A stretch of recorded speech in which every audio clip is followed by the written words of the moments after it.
پاکستان تحریک انصاف کی اس ٹائم پر مشکلات کے اندر ذرا زیادہ اضافہ ہے اور سائفر کیس کے اندر چلان بھی جمع ہو گیا، تو میں کچھ آپ کے سامنے رکھوں گی کہ ایف آئی اے نے جو ہے سائفر کیس کے اندر پاکستان تحریک انصاف کے چیئرمین اور شاہ محمود قریشی صاحب کے خلاف چالان جمع کرا دی ہے، اور اس چالان جمع کرانے کے بعد آفیشل سیکرٹ ایکٹ کی عدالت میں یہ جمع کرایا ہوا چالان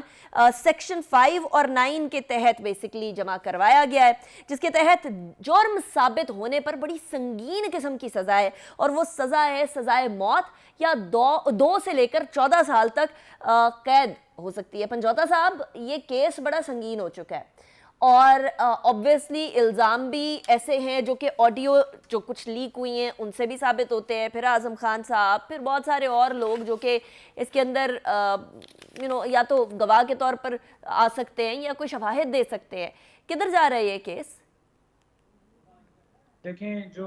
آپ کے سامنے پکچر پیش کی گئی ہے کہ بڑے آڈیو اور بڑے گواہ جو ہیں وہ پیش کیے گئے ہیں، بڑا میں واضح طور پر اس کے اوپر بتانا چاہوں گا کہ سب سے پہلے تو یہ جو مقدمہ درج کیا گیا ہے، یہ آفیشل سیکرٹ ایکٹ کے تحت یہ مقدمہ درج ہی نہیں کیا جا سکتا تھا۔ باہر سے سائفر آیا اور سائفر سے حکومت گرا دی گئی، اور بجائے یہ کہ ڈیمارش کیا گیا کہ ان کے خلاف جو ہے وہ کوئی کارروائی کرنے کے حوالے سے جو ہے پروٹیسٹ کیا جاتا، بلکہ جو ہے ایف آئی آر بھی درج کر دی گئی۔ اب ایف آئی آر کے کانٹینٹس کیا ہیں جی؟ کہ سائفر جو ہے وہ چوری کیا گیا اور اسے سیاسی مقاصد کے لیے استعمال کیا گیا۔ پہلی بات تو یہ ہے کہ اوریجنل جو سائفر ہے، جو کوڈز ہیں، وہ اس وقت فورن آفس میں پڑے ہیں، اور جو سائفر جب فورن آفس کے اندر پڑا ہوا، اور یہ بات رانا ثناءاللہ صاحب بھی کہہ چکے ہیں، یہ بات ایف آئی اے جو ہے وہ خود مان چکی ہے۔ تو جب یہ بات خود مان چکی ہے تو پھر جو ہے وہ بات ہی کو نہیں بچتی۔ دوسرے نمبر پر یہ ہے کہ جو اس کے اوپر جو سیاسی مقاصد کے لیے، تو وہ میں نے پہلے آپ کو لفظ میں جو ہے وہ میں نے کلیئر کر دیا پہلے جملے میں،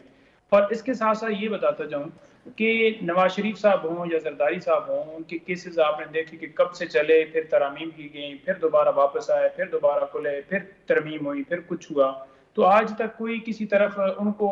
ان کیسز میں ڈیسیجن کی طرف کوئی بھی معاملہ نہیں گیا، کیونکہ کبھی نہ اوپر سے کوئی نہ کوئی لا میں اندر امینڈمنٹ آ جاتی تھی، یا پھر ڈیلے ٹیکٹس، یا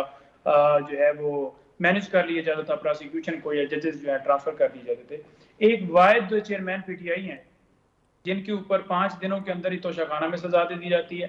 اور جن کے اوپر سائفر کیس جو ہے وہ بھی اتنی جلدی میں چلایا جاتا ہے، جلدی میں کیس چلایا جا رہا ہے، چلان بھی جمع ہو رہا ہے، لیکن جب بیل کا معاملہ ہو تو بیل سننے کے لیے جج صاحب نہیں ہوتے، پراسیکیوشن اویلیبل نہیں ہوتی، یا پھر یہ کہا جاتا ہے جناب کہ آج جو ہے وہ ڈیوٹی جج بھی نہیں ہے اور آپ جو ہے وہ بریک پہ چلے جائیں۔ ٹھیک، تو بات یہ ہے کہ یہ صرف اور صرف ان کے لیے اسپیشل ٹریٹ لیکن کیا جا رہا پنجوتا ہے۔ صاحب مجھے دوسری یہ طرف بتا دیجیے گا جو بتاؤں کہ prime level minister playing office, field کی جو بات مجھے بس ایک بات بتا دیجیے گا کیونکہ پھر میں نے وہ رانا صاحب سے بھی یہ بات کنفرم کرنی ہے، وہ جو پرائم منسٹر آفس کی کاپی تھی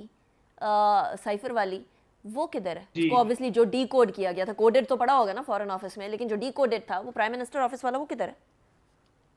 دیکھیں، جو کوڈز تھے، جو سائفر آیا تھا وہ آگے نہیں گیا، اسے ڈی کلاسیفائڈ کیا گیا اور پرائم منسٹر آفس میں گیا، لیکن اس کی ذمہ داری جو ہے وہ پی ایم آفس جو ہوتا ہے، وہ سارا عملہ جو ہوتا ہے اس کی ذمہ داری، وہاں پر جو سٹاف ہے، پرائم منسٹر خود نہیں کوئی ڈاکومنٹس لے کر پھر رہا ہوتا، منٹس آف میٹنگز یا اور ہزاروں ڈاکومنٹس دن میں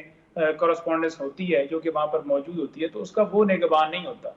پی ایم آفس ہوتا ہے، اور یہ ایک جھوٹی کہانی بنائی گئی ہے، جھوٹی سٹوری بنائی گئی ہے، بجائے یہ کہ ان لوگوں کو سزا دی جاتی جنہوں نے حکومت گرائی اس سازش کی وجہ سے، الٹا جو ہے ان کے اوپر کارروائی کر دی گئی۔ دوسری لیول پلینگ فیلڈ جو ہے وہ قطعا نہیں مل رہی پی ٹی آئی